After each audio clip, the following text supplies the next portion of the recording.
Bonjour les enfants, j'espère que vous allez bien.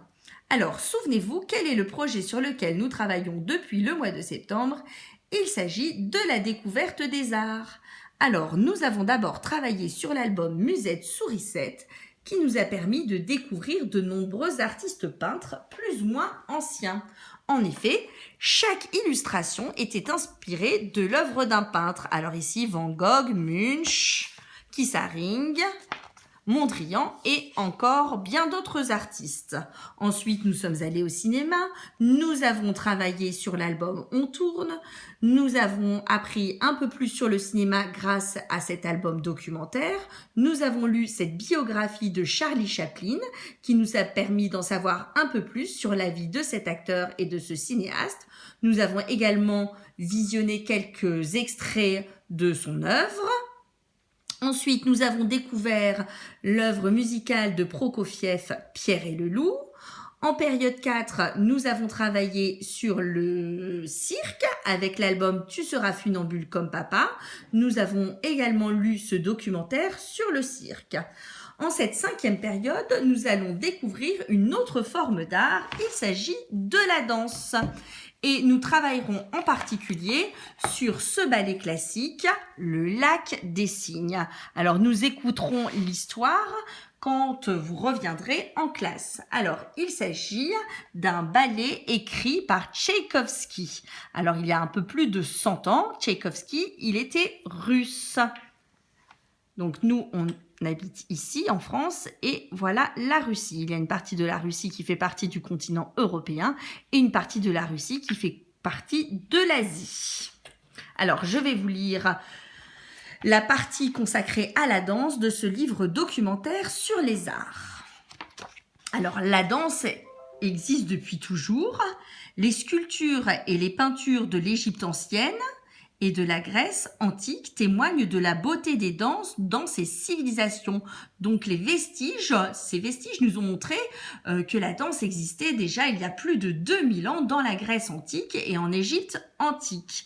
Alors, nous on habite en France, l'Égypte est là, au nord de l'Afrique, et la Grèce est ici. En Égypte ancienne, les musiciens accompagnaient les danses dans les temples lors des cérémonies et pendant les fêtes. En Grèce antique, de grandes fêtes étaient organisées pour célébrer les dieux. Les danseurs évoluaient au son des flûtes et des tambourins. Ensuite, la danse au Moyen-Âge en France. Alors, le Moyen-Âge, c'est l'époque des châteaux forts, c'est l'époque des chevaliers. L'un des danseurs chante et tous reprennent en chœur, en marquant le rythme avec leurs pieds. En chœur, ça veut dire tous ensemble. Parfois, des musiciens les accompagnent. Au mois de mai, les paysans fêtent l'arrivée des beaux jours, ils forment une ronde autour d'un arbre, puis chantent et dansent au son de la musique. Dans les châteaux, les maîtres à danser enseignent des pas de plus en plus compliqués. Ainsi, les seigneurs apprennent l'art de la danse. À la cour du roi Soleil. Alors le roi Soleil, c'est Louis XIV. C'est un roi très célèbre. C'est celui qui a vécu il y a plus de 300 ans. Qui a vécu il y a 300 ans et qui a fait construire le fameux château de Versailles à côté de Paris. Alors, le roi Louis XIV créa une école de danse. Le musicien Lully écrivit de nombreuses musiques de ballet qui furent jouées à Versailles. Louis XIV prenait chaque jour un cours de danse. Il jouait devant ses courtisans, c'est-à-dire ceux qui vivaient avec lui à Versailles. Le voici en soleil levant dans le ballet de la nuit. Vous voyez, il est ici, Louis XIV, il est déguisé en soleil. Lors des bals de la cour, les danseurs se saluaient en faisant la révérence. Ils enchaînaient sur le rythme d'un menuet ou d'une sarabande. Le menuet et la sarabande étaient des danses que l'on dansait à la cour de Versailles. Les ballets classiques. Un ballet est un spectacle de danse. Les grands rôles sont tenus par les danseurs étoiles. Les autres danseurs font partie du corps de ballet. Par le mouvement et l'expression, les danseurs racontent une histoire, souvent un conte de fées. Le Lac des Cygnes est un ballet très célèbre, dont la musique fut composée par Tchaïkovski. Les ballets d'aujourd'hui. Les chorégraphes cherchent à créer l'émotion grâce au mouvement du corps et aux figures. Parfois, ils utilisent des accessoires comme la vidéo. Souvent pieds nus, quelquefois acrobates, les danseurs contemporains cherchent à exprimer la joie, la tristesse, la révolte juste avec leur corps. Créer un ballet, c'est principalement le travail du chorégraphe. À partir de la musique, il imagine les figures, les pas, les enchaînements de chaque danseur. La leçon de danse classique. Alors, on en apprendra également un peu plus sur la danse classique quand vous reviendrez en classe grâce à ce livre documentaire. Alors, les élèves apprennent à écouter la musique et à suivre le rythme avec l'aide du professeur. Ils portent des chaussons et un juste corps. Le professeur explique une position. Les élèves peuvent se corriger en se regardant dans le miroir de la salle. La barre permet de s'échauffer et de faire des exercices d'assouplissement. Tous les danseurs s'entraînent à la barre. Les élèves apprennent les 5 positions de base. Ils orientent précisément talons et pointes. À chaque position correspond un placement des bras.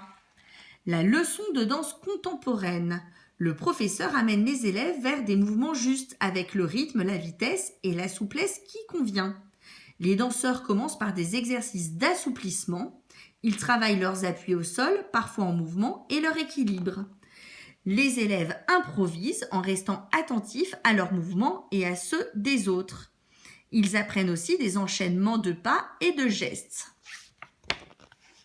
La comédie musicale. Il s'agit d'un film ou d'un spectacle musical dans lequel les artistes chantent et dansent. C'est un genre qui a beaucoup de succès. Chantons sous la pluie est un film, une célèbre comédie musicale sortie en 1952. Il est connu pour ses scènes de claquettes. Des fers sont fixés sous les chaussures des danseurs. Le son imite celui de la pluie.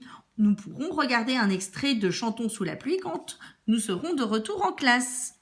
Le hip-hop. Cette danse est née dans la rue. Hop signifie sautiller. Les mouvements peuvent paraître saccadés. L'appui au sol y est très important. Le breakdance propose des figures spectaculaires.